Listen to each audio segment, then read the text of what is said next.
अगर आपके आपके ज़िंदगी में सफल होके के बाद भले आप पढ़ाई करत होके, चाहे कुछ करत ना होके, चाहे नौकरी करत होके, चाहे कोनो बिजनेस धंधा करत होके, तो आगे कुछ हम चीज़ बतावे जाता नहीं, वो आपके ज़िंदगी में फॉलो करनी तो आपके ज़िंदगी में सक्सेस होके से केहू ना रोक सकेला।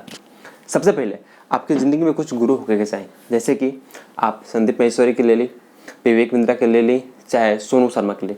ऐसे अच्छा जे भी ट्रेनर आपके पसंद आवत होके, मोटिवेशनल स्पीकर पसंद आवत होके, उनका वीडियो दिन में ज़रूर एक बार देखी और जन देखा तानी जन सुना तानी वही दिन से अपना जीवन में अप्लाई करी, अपना जीवन में लागू करी।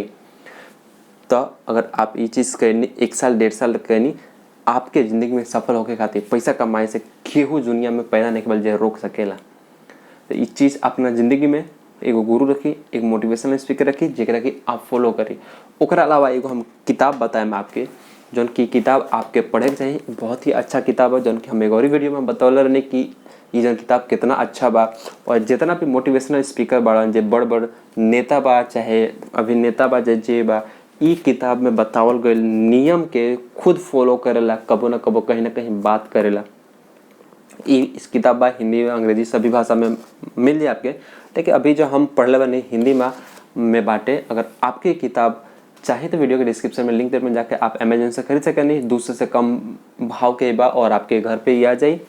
और किताब जब पढ़ी और एक बतावल गल जो नियम बा, एमे जौन चीज़ बा वही के फॉलो करी, आप जिंदगी में सफल जरूर होके।